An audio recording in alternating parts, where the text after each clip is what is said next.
happy Wednesday to everybody. So, seeing as how it's Wednesday, we're going to do another Whatever Wednesday episode on the Burb Files. I got this really cool new tool, and I just wanted to kind of show it off. I know there's been some other videos online showcasing this tool, but this is my first time using it. I figured why not do a demo and teach myself how to use it, etc.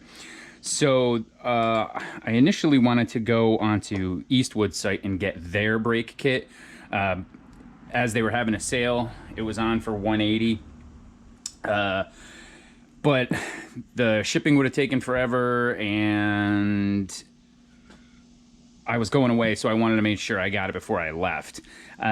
This is either the knockoff that Eastwood has rebranded, or this is the knockoff from Eastwood. This is the Tool Guy Republic 45 degree set single bubble and double flaring brake line flaring tool. Now, if anybody has used the older kit, and I'll go get that now. This is one that I've got from Stinger that I've had for about 8 or 9 years or so. You could see this is the manual version of it. It does all the way up to a 1/2 inch brake line. This is where you clamp it together using the one side to measure the amount of stick out you should have, using this to create your bubble, and then removing the die using just the tip of the cone here and making a 45 degree flare. They leave you enough here to do it, clamp it into a vise, but I'm okay with this tool. I've done quite a lot of brakes with it. I haven't had any issues. The big thing about these devices is how to get them to accurately do brake lines consistently is sorry, it's sweating already. Consistently is lubrication. I like to use brake fluid. And so I know that I'm going to be doing some more brake lines here in the future, not only on the Volvo, but my 67 Tempest that's behind me. I might showcase that here in a bit. And once the Volvo's up and running and drivable and it's fun to drive, my Tempest here that I've had for almost 20 years is coming off the road for about 2, maybe 3 years to get fully restored. I've had it way too long for it to be just, resto modded and, fix this, drive it for a few years, fix that, drive for a few years. So I know I'm going to be making a lot of brake lines, and I've already done brake lines in it when I changed the rear end, and I really could have used this flaring tool. So I have this 1/4 inch brake line. It's 8 inches long. I didn't need it, but I'm going to sacrifice it today to do a test. I also bought a inside and outside tool reamer. What this does is once you actually cut the brake line, this will ream the outside to give you a nice chamfer, and it'll also do the inside as well to get you an inside chamfer. And that's going to make the brake line a lot easier to manage while you're doing this. One, it'll allow the tool to work easier, and two, the flare will come out more precise. So as you can see here, this is a manufactured one. It looks perfect. I don't think I've ever made one this good on the original hand tool that we had. So I'm also going to be using a pipe cutter. If I was on the side of the road doing this, I would have, I've cut these with a hacksaw and, kind of chamfered them with, whatchamacallit, a multi-tool that had a file in it, and, did it on the side of the road, and it works. But as soon as I got home, I cut it off. I made another one with this and did it the correct way. These are great. I have a small one. I have this one. I have a larger one. It doesn't really matter what size it is as long as the brake line fits in there. So what we're going to do is we're going to put that in there and cut, I don't know, 2-3 inches off of here, and then try to use our new brake line flaring tool to make a new 45 double, and we're going to see how it works.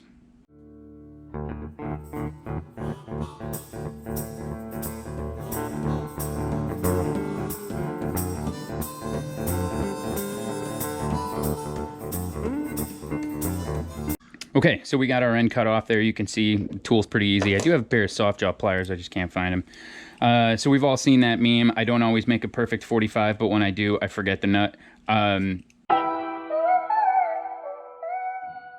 you know, definitely do that ahead of time if you're making a brake line with double flares. Don't forget that tip. So you don't want to put it on that way.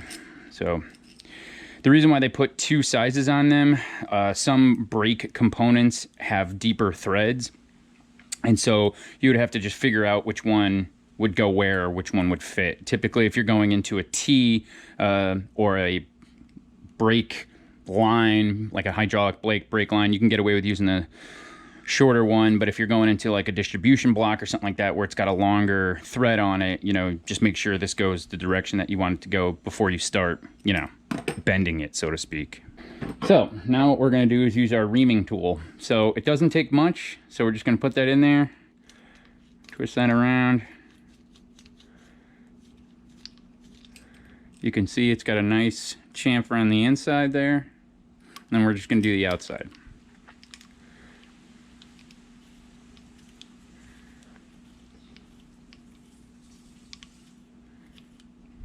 Nice. Got a nice chamfer on the outside. So next we're going to set up our tool, and we're going to put a double 45 on that. Okay, so we got our tool in the vise, and you pull this pin, you lift this out, and inside of there you'll see a die. This one is for 1/4 inch and 6.35 millimeter brake lines. And so each side has a different part to it. So you can see this one is more of a flat,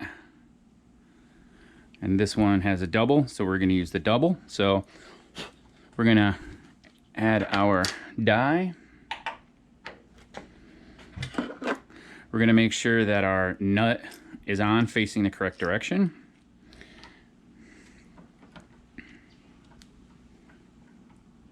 So it doesn't really matter, as long as you get the ends right, how far the stick out is, because we're going to go over that. Push that back in. And we're going to snug it up, just snug it up. Take our handle. Now, so we've got our brake line in the die. We've got it snugged up just a little bit. Now, if you look at the wheel here, you'll see OP. OP stands for operation.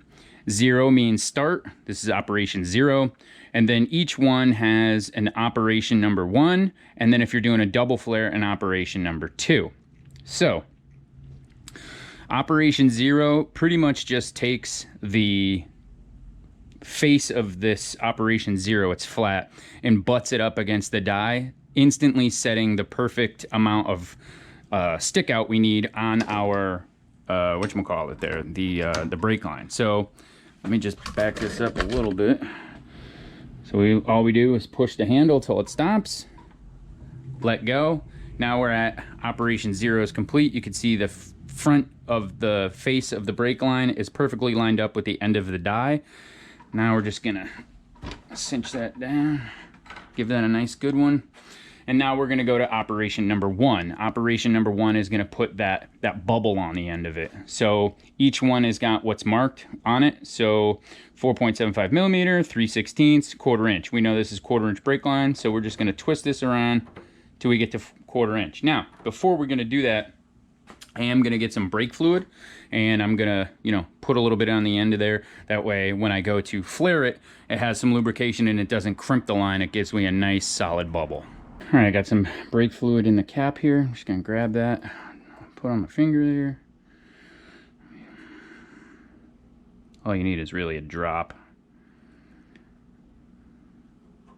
So I'm gonna twist this operation 1 back to the 1/4 inch, and then I'm just gonna go ahead and pull the lever until it stops.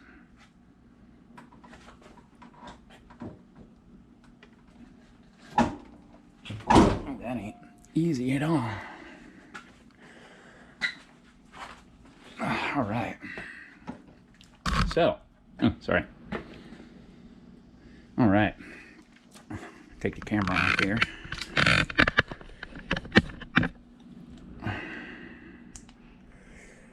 So as you can see, we've got a really nice bubble flare in there.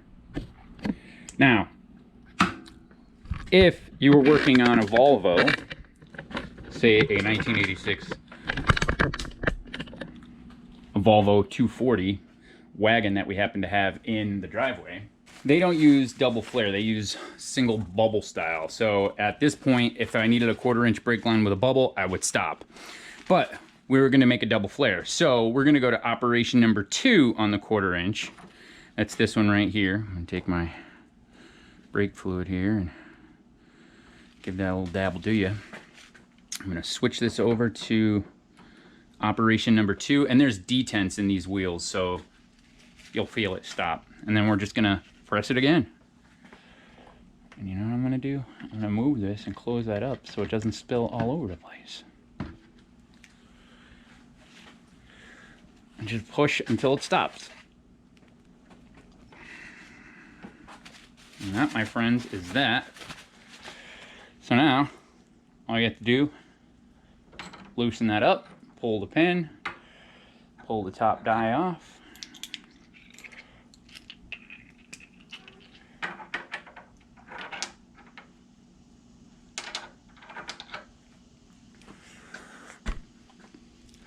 And whammo. Perfect 45. So, once again, this is the Tool Guy Republic HT, I don't know what model number this is, 1600 or 1650 brake line flaring tool.